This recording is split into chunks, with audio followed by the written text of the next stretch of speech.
We arrived safely in Zurich, and the flight was great. Weather's a bit foggy this morning. We're staying at the Hotel Tiefenau, which was built in 1835. They pride themselves on Louis XV antiques and oriental rugs in every room. Our room has lots of windows and great light. It's really nice to have a room with windows that open and no central air piped in. We are very cozy. This is a gorgeous city. The architecture in Europe is worth the visit. The city is on the Zurich River, which we'll ride along when we travel to Innsbruck later on. Our ride to Innsbruck was an all-day drive through the mountains. It was absolutely spectacular. The weather was 18 to 22 degrees Celsius and was just glorious. There were some spectacular tunnels throughout our trip. The longest was 5 miles long. Like everything else, they are clean and neat. There are trees with fall colors like at home, which was a bit of a surprise. In the little farm towns, families with their cows were walking to and from the pastures and the water. Gutfahrt was on a sign leaving town, and we presume it means have a nice trip. A pretty good substitute for have a nice day.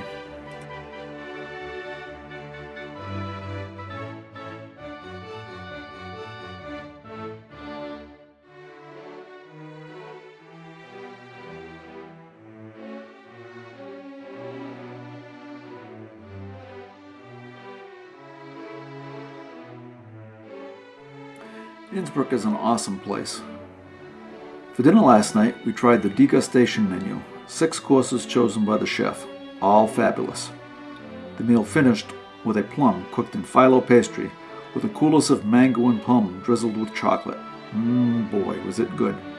Hurrah to Cynthia, who recommended Austria. She was so right. Today we went in a cable car train and then in a cable car to the top of a huge mountain. People were hang gliding, hiking, biking, and just hanging out in the warm sun. Magnificent.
Innsbruck was great. The museums, pageantry, and scenery were awesome. Cindy told us that Innsbruck was nice, but also said wait till you get to Salzburg, so we have high expectations. We traveled from Innsbruck to Salzburg today through the mountains. We saw a tremendous waterfall that is the 5th highest in the world. There were lots of hairpin turns and lots of racing motorcycles. We also saw a sailplane and a hot air balloon. It was the perfect day to be outside. The hiking here is serious, and some of the old-timers do their hiking in lederhosen. And Louise says they look adorable. We arrived in the dark to the Hotel Schloss Fugel. Our room is sumptuous and overlooks the lake.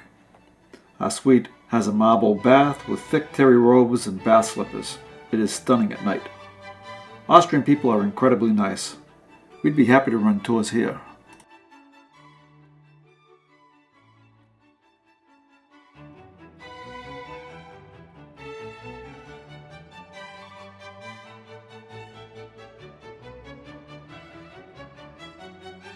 We started our day with a sumptuous breakfast, complete with mimosas.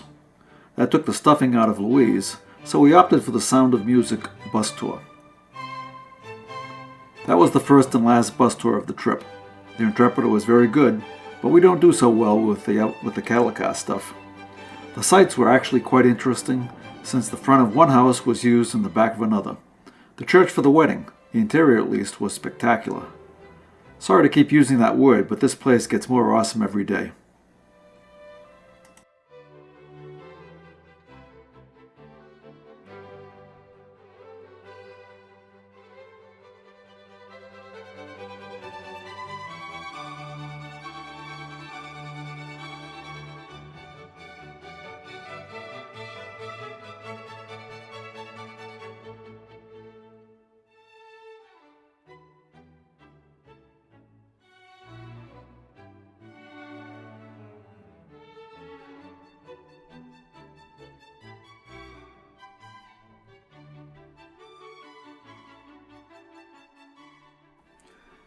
Today we toured Salzburg.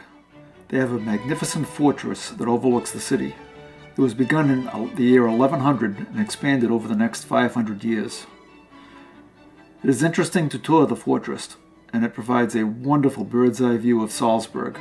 Again, the weather was perfect, 22 degrees Celsius.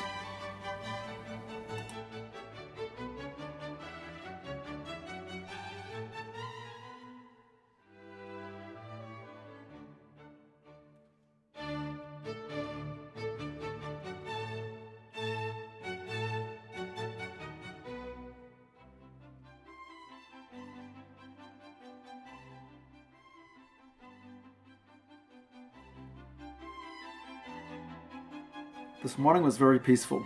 Louise woke early and was greeted by the mountains and the lake. The water was very still, broken only by the slim wake of a duck or a swan. There is a lovely mist all around that is just magical.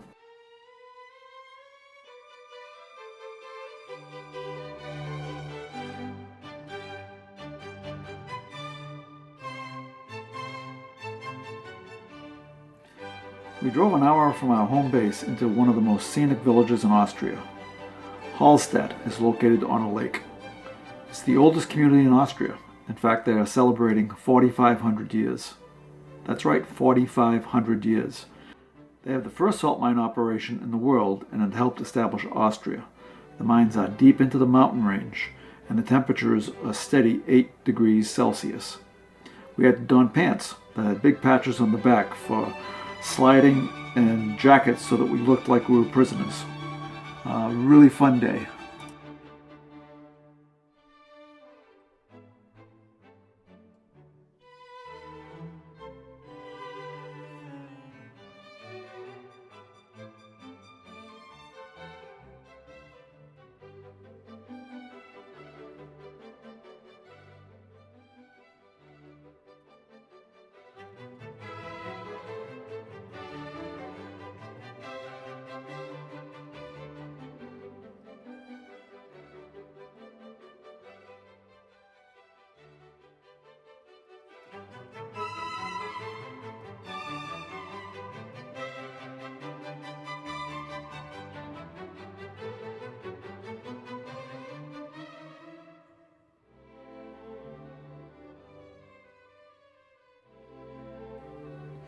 We left Salzburg in the sunshine for Vienna. Again, we were reminded by Cindy that if we had liked Salzburg, we were going to love Vienna. Louise said to me that she wouldn't be surprised if King Richard would have trot up on his horse. Little did we know that later that day we would go to a castle where he had been held prisoner and was found and saved by his faithful minstrel. Our side trip destinations included Melk, a huge and fascinating abbey which dominates the cityscape, and then Dürnstein, a charming little fortified town that lies on a rocky ridge overlooking the Danube, where we had tea and torte for Louise, and cappuccino and apple strudel for Ken.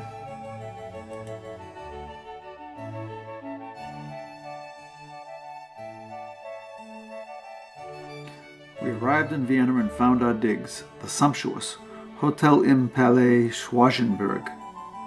The rural ride up here along the Danube was very scenic. So far, we've put 800 miles on our VW Passat station wagon.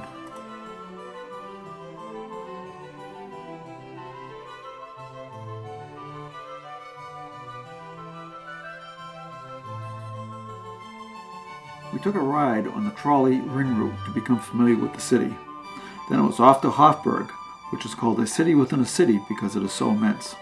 We toured the Imperial Kaiser apartments, which principally deal with Emperor Franz Joseph and Empress Elizabeth. The apartments are very grand and done in the Baroque style, which means lots of gold.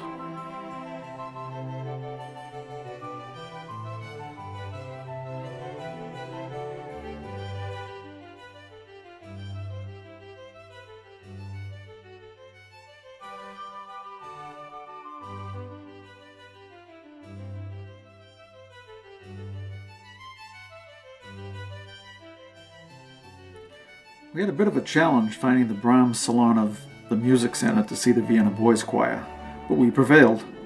There were 20 boys between 10 and 14 who sang a number of classical and folk pieces. Their faces were mostly earnest and lovely to look at. Their voices were sweet and pure, just as we expected.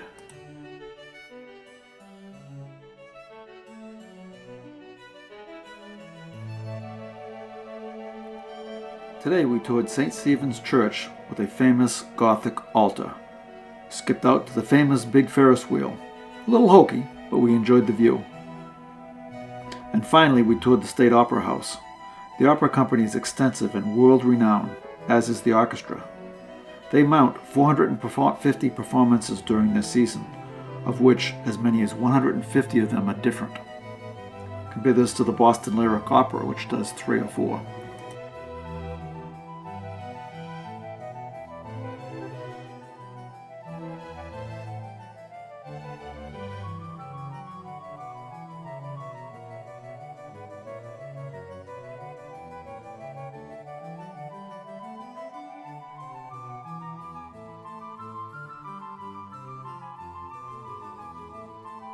Tonight, we're off to a performance of Mozart, mostly done in period costume.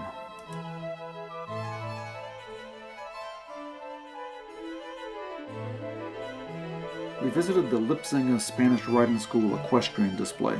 These horses are trained to rear up and hold themselves on their rear legs with a rider, and to hop on back and forelegs, ending by jumping up and pushing their rear legs back. Quite impressive. Then it was off to Schlaf's Schönbrunn, the Emperor's summer cottage, for a final dose of grandeur.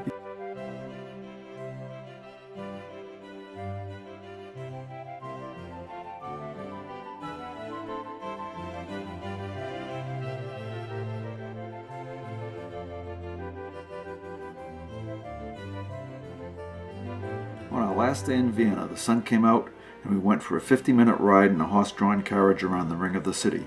It was a lovely way to look back on all the impressive buildings and enjoy a peaceful and romantic Sunday afternoon. It's been a fabulous vacation, interesting locations, good weather, and a restful respite from the world's woes.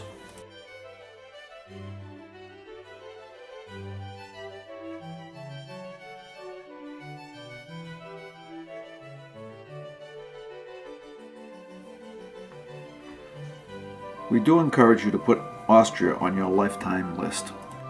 We have seen people of every size and description wearing all manner of clothing.